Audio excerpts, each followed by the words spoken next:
Mr. Speaker, we are under a time like no other.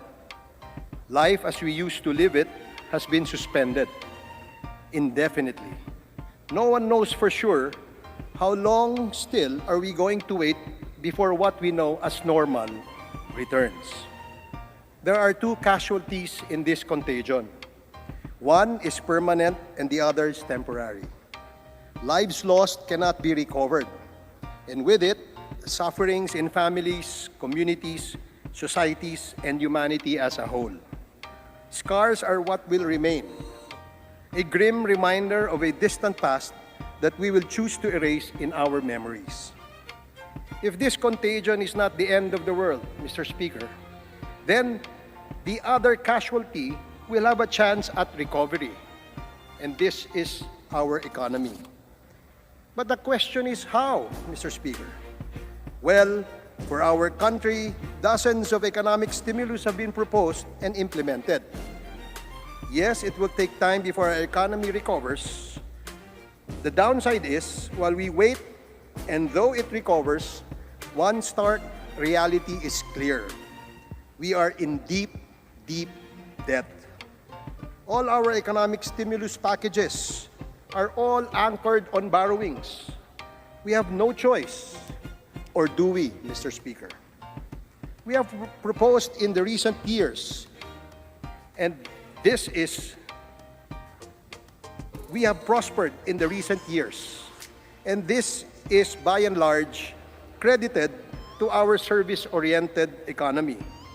Much of our dollar reserves were propped up by remittances from OFWs, along with the emergence of BPOs. Both these sources, however, are now under threat due to the impending global recession. And during these times, investors look at precious metals as a safe haven investment. Mr. Speaker, allow me to be blunt in proposing something that is sure to provide the much-needed solution to the mounting debt that we have accumulated due to the various economic stimulus packages we have released. This will surely put food on the table, so to speak. Foreign direct investments and capital, and maybe lots of it, guaranteed will surely come and flow into our economy. I am talking about mining, Mr. Speaker.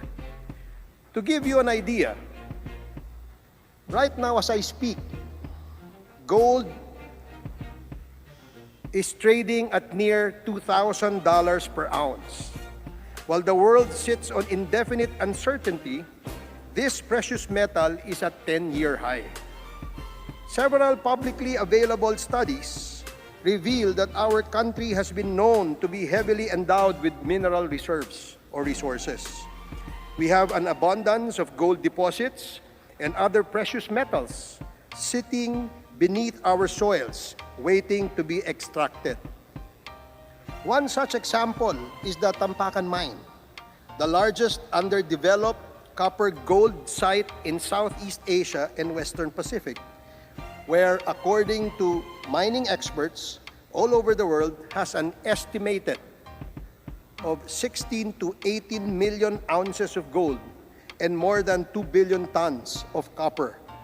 And if we do our math, Mr. Speaker, at $2,000 per ounce of gold, that is a whopping $32 billion. At present, copper is selling at $5,800 per ton. Let's imagine that, Mr. Speaker. Tampakan is just one, and we have dozens more. There are a lot of other gold mines laying idle and waiting for government action. Our country is one of the few in the world that have vast deposits of these precious minerals and metals, if only we can harness them. What I am saying, Mr. Speaker, my dear colleagues, is that it is time that we revisit our mining policy. Let us open the mines and welcome prosperity. We are a country that is highly dependent on imports. We have a relatively weak export manufacturing sector, as evidenced recently by our inability to secure some of the businesses relocating away from China. The only export that we have is our deep human resource, and that has kept us afloat all these years. While the other economies were suffering, our OFWs kept our heads above water. But now, we are expecting millions of them to come home, jobless. While we survive because of them, their homecoming today, ironically, will spell our collapse. There is no other Philippine product that we can export that can nurse us back to health except one. This is mining. This is obviously the only way, Mr. Speaker. And this is the time to invest in extracting, refining, and exporting these precious metals. Of course, there will be the usual protests and oppositions anchored on environmental issues. They will never go away, even if we assure them that technology kept evolving and better mining ways are now being practiced and adopted worldwide, safer and more environment-friendly. But once these people realize the prosperity that mining can bring to our land, maybe they will add to the voices and the calls to open up the industry. As an example, Mr. Speaker, Australia and Canada are two of several countries that have proposed or prospered from mining. A lot of our countrymen have decided to live in these two places because of their economic prosperity. Mining has a lot to do with that prosperity. Australia's mining industry employs more than 200,000 people according to the Australian Bureau Statistics, while Canada employs more than 600,000 people. Australia's mining has a 6.4% share in their GDP, while Canada has 5% share. While the Philippines employs 190,000 people in this sector, directly and indirectly, it only has a share of 0.6% of our GDP.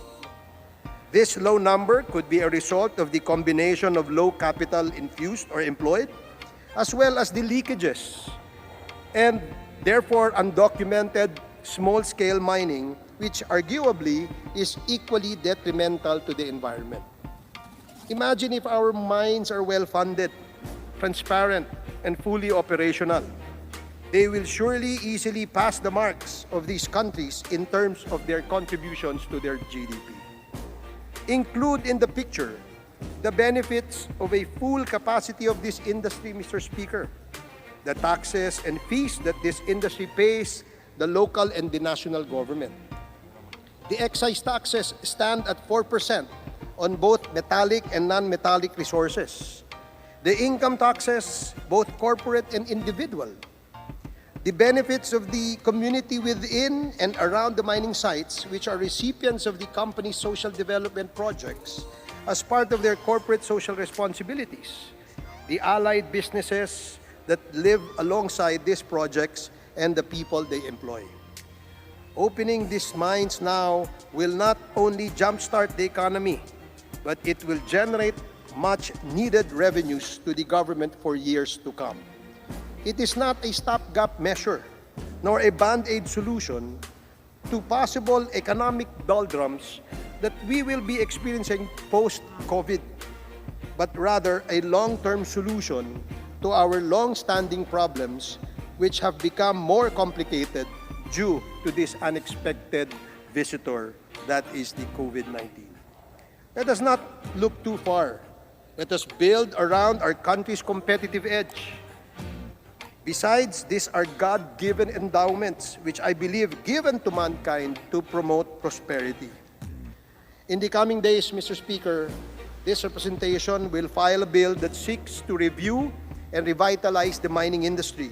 It hopes to study the potential tax revenues it can contribute while introducing a regulatory framework that will attract and protect much-needed foreign capital. Let us all join hands in supporting this proposal. I believe that this is the only way out and is a sure win for the country. Thank you, Mr. Speaker.